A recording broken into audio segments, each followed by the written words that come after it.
But is it still as heavy? Yes, it is. Yes, it weighs a ton. She refused to wear them. Jewels worth millions locked away in darkness. A tiara so hideous, even royalty called it ugly. Diamonds she touched once and never again. And it is impossible to tell which is front and back, I suppose.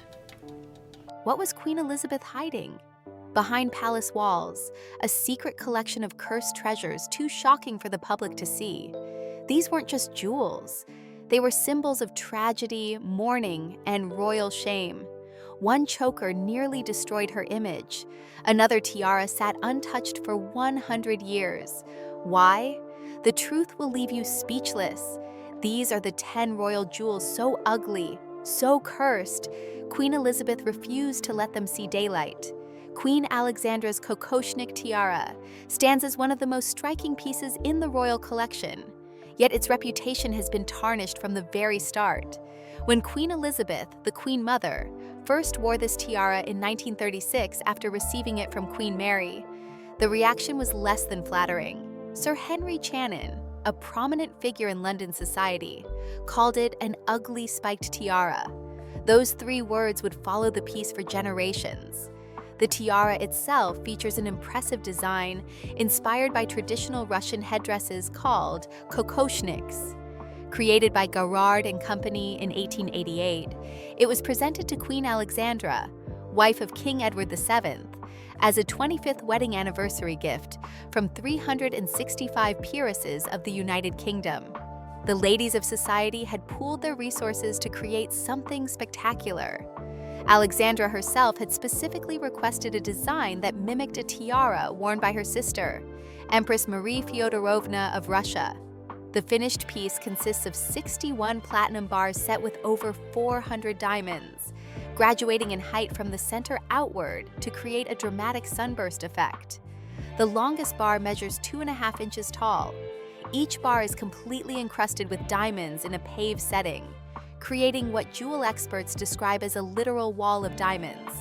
The tiara is convertible too, able to transform into a necklace when needed. Queen Alexandra wore it frequently and with pride throughout her life. When she died in 1925, the tiara passed to her daughter-in-law, Queen Mary, who also wore it regularly, especially in her later years. Official portraits taken for her 80th birthday in 1947 show her wearing the kokoshnik with regal confidence. But when Queen Elizabeth II inherited the tiara from her grandmother in 1953, something shifted. Despite the piece being one of the most visually impressive in her collection, Elizabeth wore it consistently, but never seemed to embrace it with the same enthusiasm she showed for other tiaras. Royal watchers noticed that while she did wear it throughout her reign, appearing in it at state banquets both at home and abroad, she never spoke of it fondly in the way she did about her beloved Girls of Great Britain and Ireland tiara. The ugly spiked tiara label seemed to have created a shadow that the piece could never quite escape. During a tour of Canada and the United States in 1957, the Associated Press described it as a rather heavy headdress, reinforcing the idea that this was not a comfortable or particularly graceful piece to wear. Queen Elizabeth wore it dancing with President Gerald Ford at the White House in 1976, and it appeared on her head during visits to Turkey, Germany, and numerous other state occasions. Yet there remained a sense that she wore it out of duty rather than preference. The tiara's bold architectural style may have been part of the problem. Unlike the delicate scrollwork and feminine flourishes of Victorian and Edwardian designs, the kokoshnik's rigid vertical bars create an almost militaristic appearance. Some have suggested it looks more like a crown of spikes than a graceful ornament for a lady's head. The dramatic height of the central bars can overwhelm the wearer's features, especially on someone of Queen Elizabeth's petite stature. She stood only 5 feet 4 inches tall, and a tiara that adds nearly 3 inches of height creates unusual proportions. The piece demands attention in a way that Queen Elizabeth, who preferred elegance over spectacle, may have found uncomfortable. Following her death in 2022, the tiara made its first appearance on Queen Camilla in December 2024 during a state banquet for the Emir of Qatar. Perhaps a new generation will finally shed the ugly reputation that has haunted this magnificent but controversial piece for nearly a century. Princess Andrew's Meander tiara tells a different story of rejection, one marked by complete absence rather than reluctant duty. This elegant diamond bandeau came to Queen Elizabeth as a wedding gift in 1947 from her new mother-in-law, Princess Andrew of Greece and Denmark. Princess Andrew, born Princess Alice of Battenberg, was the mother of Prince Philip and a fascinating figure in her own right. The tiara features a classical Greek key pattern, known as a meander, crafted entirely from diamonds. At its center sits a large circular diamond, enclosed by a delicate laurel wreath, flanked on either side by diamond honeysuckle motifs. The design is clean, geometric, and undeniably beautiful. Many believe the tiara was either a wedding gift given to Princess Alice at her 1903 marriage to Prince Andrew, or part of his inheritance following the assassination of his father, King George I of Greece, in 1913. The earliest photographs showing Alice wearing the piece date back to 1914. She wore it frequently before the Greek royal family's exile, and it became one of her most recognizable jewels. After losing most of her possessions during years of upheaval and wandering across Europe, Princess Alice gave the Meander tiara to her daughter-in-law as a generous wedding present. It represented one of her last remaining treasures from happier times. Queen Elizabeth received the gift with gratitude, but she was never photographed wearing it. Not once. Not at a state banquet, not at a royal premiere, not even in official portraits. The tiara simply vanished into the royal vaults. Some have speculated about why Elizabeth never wore this particular piece. Perhaps the geometric style felt too modern for her taste during the early years of her reign, when she favored more traditional Victorian and Edwardian designs. Or maybe the tiara held too much emotional weight, connected as it was to her mother-in-law's tragic losses and complicated life story. Princess Alice had experienced profound hardships, including being diagnosed with schizophrenia, forcibly committed to a sanatorium, and separated from her family for years. Whatever the reason, Queen Elizabeth passed the tiara to her daughter, Princess Anne, in 1972. Anne was then in her early 20s and beginning to attend more formal events requiring tiaras. She embraced the meander design immediately and wore it frequently throughout the 1970s and 1980s. The tiara appeared at state visits, royal premieres, and formal dinners. Princess Anne wore it during her engagement to Captain Mark Phillips and for official portraits marking her 50th birthday. The piece finally found an admirer who would give it the public life it deserved. In 2011, Anne loaned the tiara to her daughter Zara Phillips for her wedding to Mike Tyndall, allowing it to serve as a bridal tiara, just as it might have done for Queen Elizabeth had she chosen to wear it. Princess Anne continues to wear the meander tiara regularly, proving that one woman's rejected jewel can become another's treasured heirloom. The Strathmore Rose tiara has an even more dramatic story of neglect. This delicate floral piece spent nearly a full century hidden in the royal vaults, unseen by the public and unworn by any member of the royal family. The tiara was created in England during the late 19th century, though it perfectly suited the flapper style of the 1920s, when it was gifted to Lady Elizabeth Bowes-Lyon, the future Queen Mother, by her father, the Earl of Strathmore. He presented it to his daughter as a wedding gift when she married the Duke of York in 1923. The young Duchess, not yet imagining she would one day be queen, wore the tiara frequently during the 1920s and early 1930s. Official portraits show her wearing it with fashionable dropped-waist gowns and Art Deco jewelry, looking every inch the modern aristocrat. The design features 5 wild roses, made entirely of diamonds, arranged along a flexible bandeau frame. Each rose has a diamond at its center, surrounded by petals created from smaller diamonds, with diamond leaves and scrollwork connecting the flowers. The tiara came with an ingenious feature that made it even more versatile. The 5 roses could be detached and worn separately as brooches.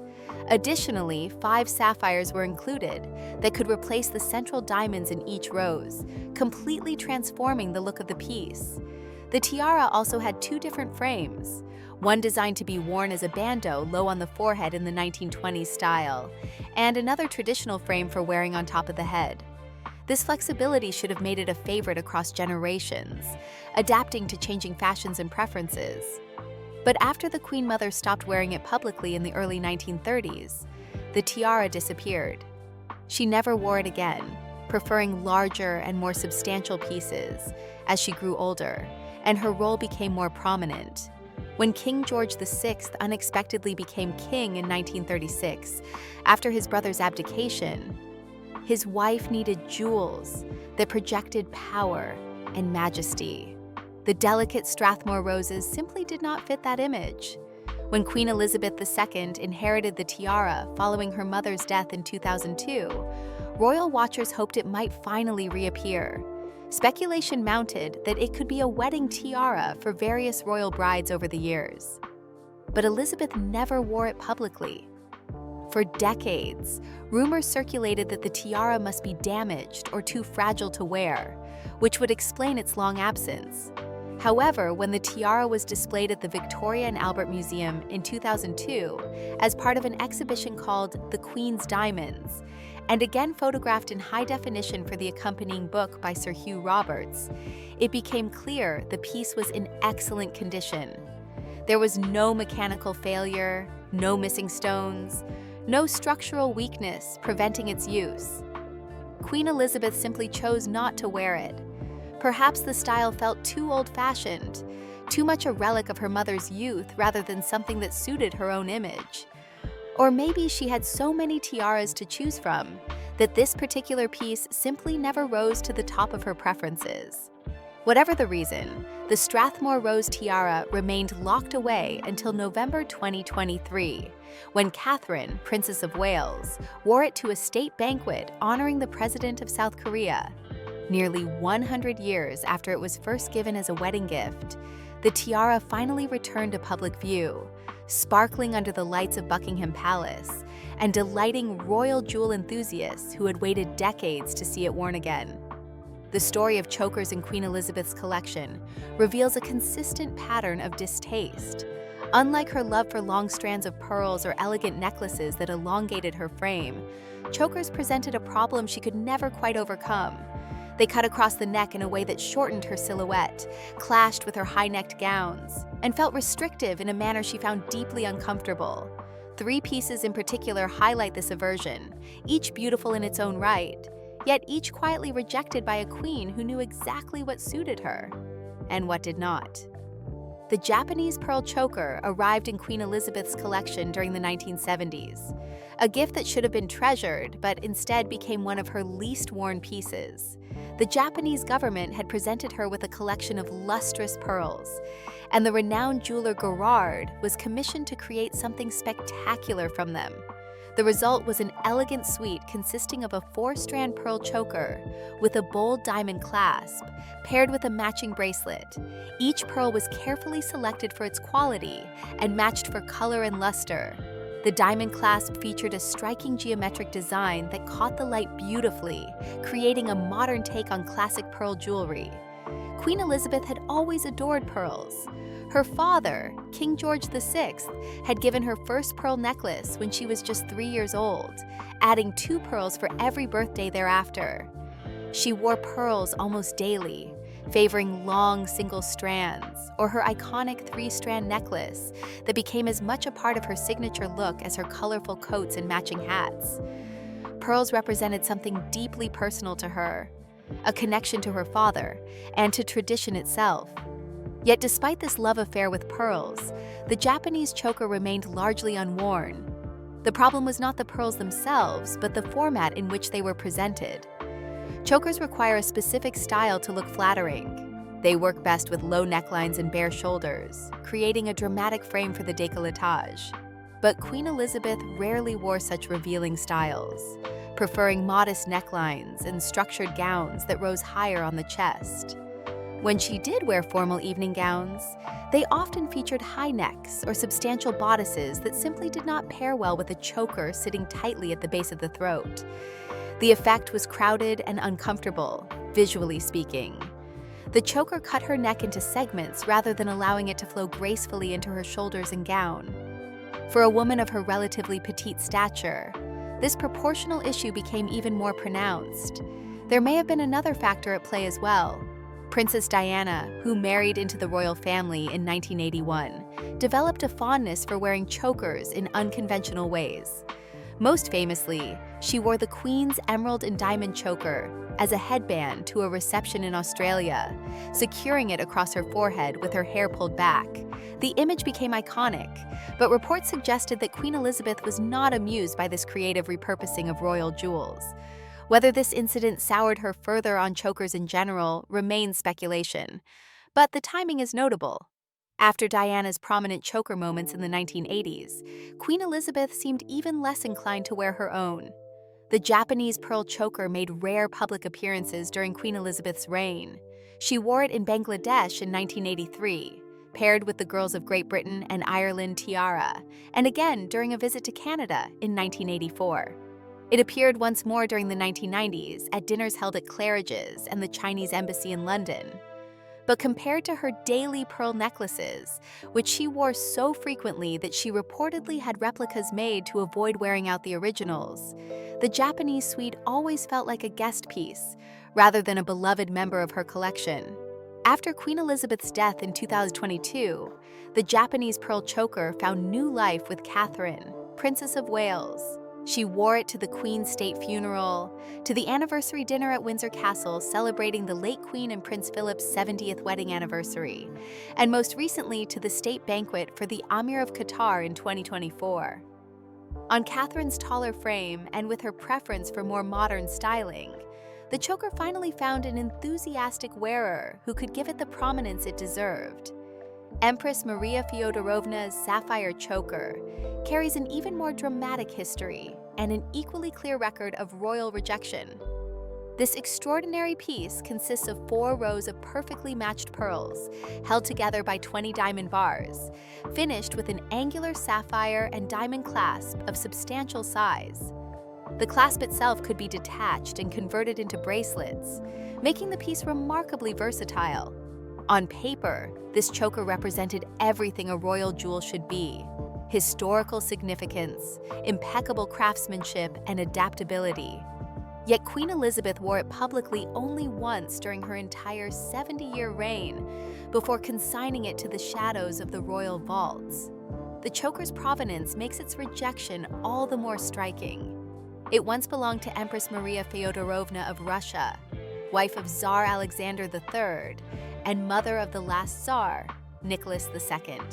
She was photographed wearing it in the 1890s alongside her sisters, the piece glittering at her throat as a symbol of imperial Russian splendor.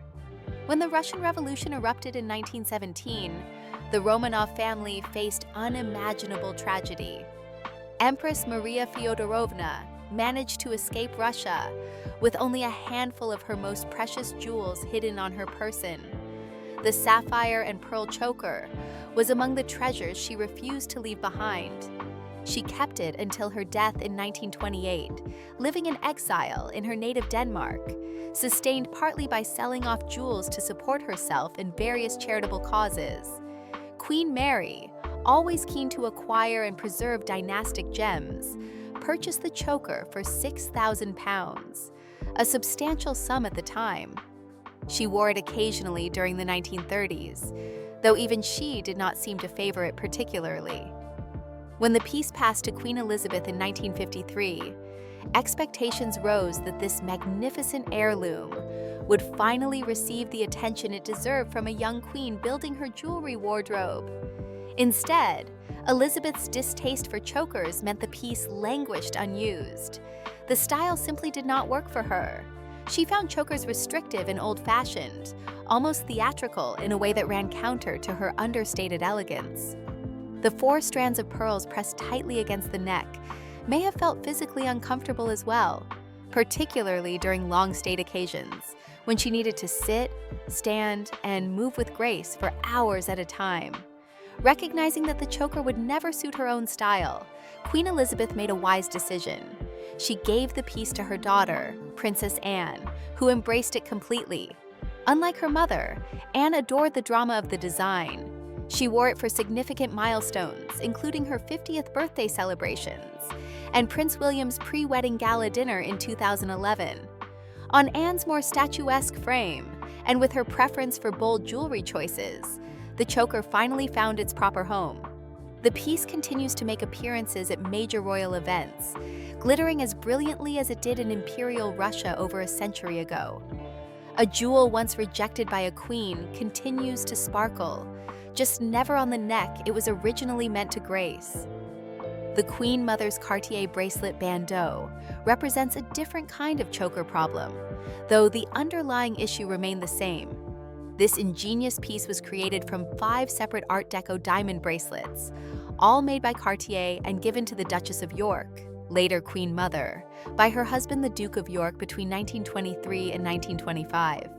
The bracelets featured geometric designs typical of the Art Deco period, with diamonds set in platinum creating bold, angular patterns. Each bracelet was beautiful on its own, but the Queen Mother discovered they could be joined together and mounted on a frame to create a striking bandeau tiara.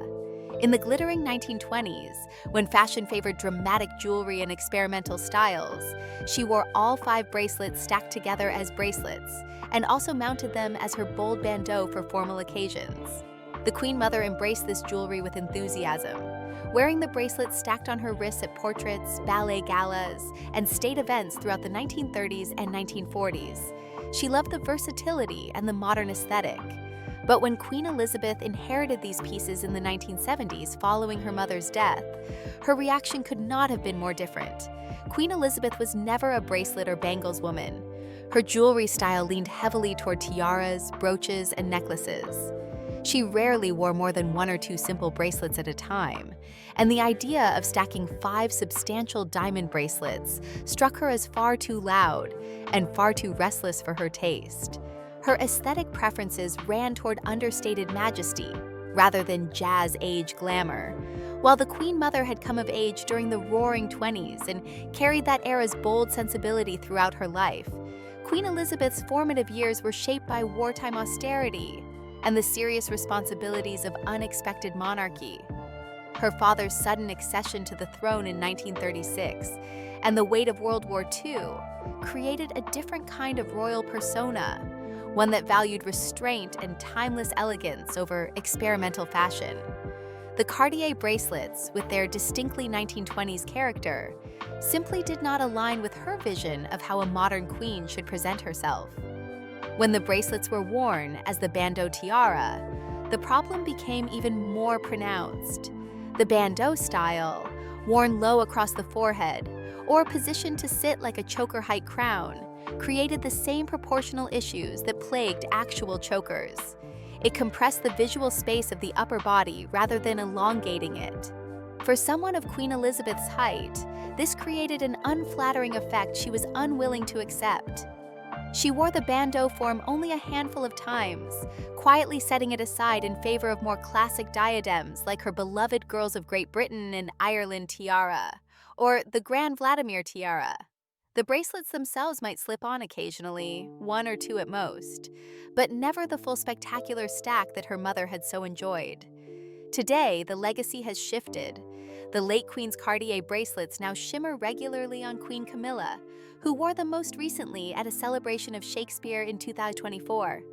Like the Queen Mother before her, Camilla seems to appreciate the bold Art Deco aesthetic and the dramatic statement these pieces make. She has restored their place in royal life, proving once again that jewelry rejected by one generation can find passionate admirers in the next.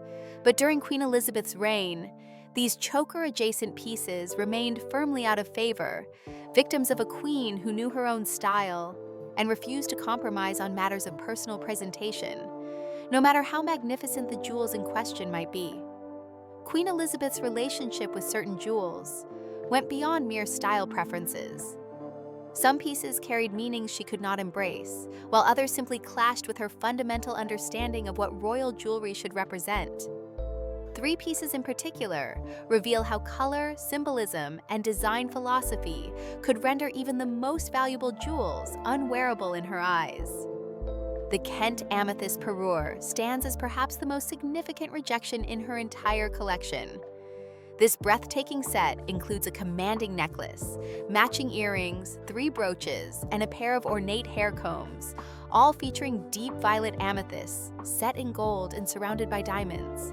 The scale of the pieces is impressive, with large cushion-cut amethysts that catch light beautifully, and diamonds that frame them in elaborate Victorian settings. Yet among all the treasures in the royal vaults, this parure is one Queen Elizabeth quietly disliked and deliberately avoided wearing. The problem centered on the amethyst stones themselves. Queen Elizabeth is said to have had a strong aversion to amethysts because of their traditional association with mourning, loss, and solemnity. In Victorian jewelry traditions, amethysts were often incorporated into mourning pieces, worn by widows and those grieving loved ones. The deep purple color carried connotations of sadness and remembrance that Queen Elizabeth found incompatible with her role as a reigning monarch. She needed to project strength, continuity, and optimism, not melancholy. The emotional weight attached to these particular stones made them unsuitable for her public appearances, regardless of how magnificent they might appear. The history of this parish runs deep through royal lineage. The set was first owned by the Duchess of Kent, mother of Queen Victoria, and the jewels appeared prominently at grand weddings and in formal portraits during the mid-19th century. They became heirlooms of the crown, reserved exclusively for queens themselves rather than being distributed among various family members. Queen Alexandra wore the necklace in 1902, and Queen Elizabeth, the Queen Mother, cautiously revived parts of the set during the wartime years of the 1940s. When the jewels passed to Queen Elizabeth II in 1952 upon her accession, expectations rose that she would embrace this historically significant pasture. Instead, she wore the complete suit only once, during a state visit to Portugal in 1984. Apart from a few rare outings, such as the state visit to the United States in 1991 and her 40th accession anniversary celebration in 1992, the parure never became a regular part of her jewelry rotation. The towering amethyst tiara that once graced Queen Mary's head remained particularly unworn. Yet despite her general distaste for the set, Queen Elizabeth did reach for one piece with some regularity. A single brooch without pendant drops became a quiet favorite, appearing on her lapel at various events. Perhaps this smaller piece allowed her to acknowledge the historical importance of the set, without embracing the full mourning symbolism that the larger pieces carried. The grand amethyst tiara, however, has not been seen on a royal head in decades, and many wonder whether it will ever shine again in public. The 5 aquamarine tiara represents a different kind of rejection, one rooted in aesthetic judgment rather than symbolic meaning. This tiara features 5 striking oval aquamarines framed by diamond ribbons and bows, creating a design that is undeniably eye-catching. But for Queen Elizabeth, who valued timeless elegance above all else, the tiara felt oddly modern, even theatrical. Unlike her beloved Brazilian aquamarine tiara, which radiated grandeur and perfect balance, this aquamarine ribbon tiara seemed to lack the classical proportions and refined sensibility she demanded from her jewelry. The origin of the piece only deepened the mystery surrounding it. No official records detail who commissioned the tiara, when it entered the royal vaults, or whether its aquamarines came from Brazil like her other aquamarine set. This lack of clear provenance, paired with its unconventional shape, may explain why Queen Elizabeth quietly set it aside. In royal jewelry, history and lineage matter enormously. A piece with unknown origins lacks the narrative weight that gives meaning to wearing it. Without a story connecting it to previous monarchs or significant historical moments, the tiara became simply a collection of pretty stones arranged in an unusual pattern. Queen Elizabeth wore it publicly just once, in 1970 during a banquet in Yellowknife on her Canadian tour. After that single evening appearance, it disappeared from view for over 4 decades. When it finally resurfaced, it was not on Queen Elizabeth, but on Sophie, Countess of Wessex, who wore it elegantly at royal weddings in Luxembourg in 2012 and Sweden in 2013, and again at a state banquet in Singapore. Most recently, both the Duchess of Edinburgh and Queen Camilla have brought it back into regular rotation, proving that the tiara's modern aesthetic appeals to a new generation of royal women. Yet the question lingers among jewelry historians and royal watchers alike. If even the late Queen disliked it, will this aquamarine oddity ever fully escape its shadow of disfavor?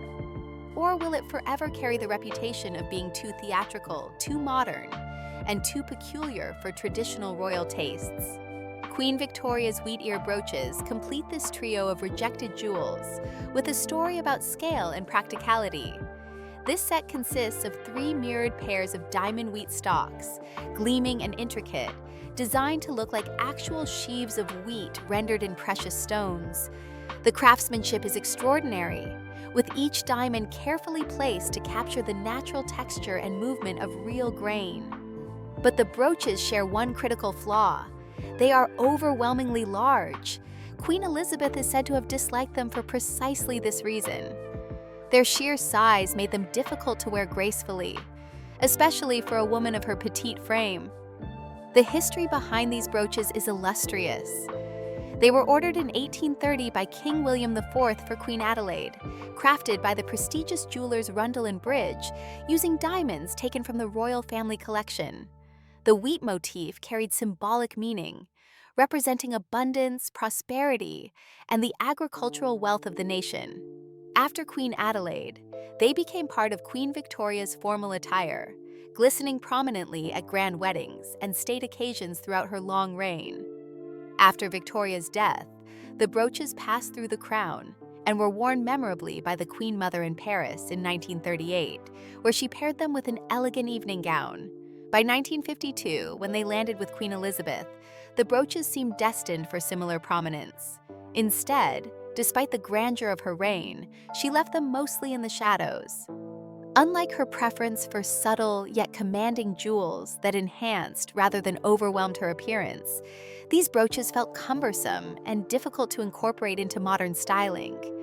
She wore them only sparingly, perhaps once or twice, often using them to pin a sash or, in rare moments of creativity, weaving them into her hair in place of a tiara. But the truth remained clear to those who observed her jewelry choices over the decades. Queen Elizabeth never warmed to these pieces.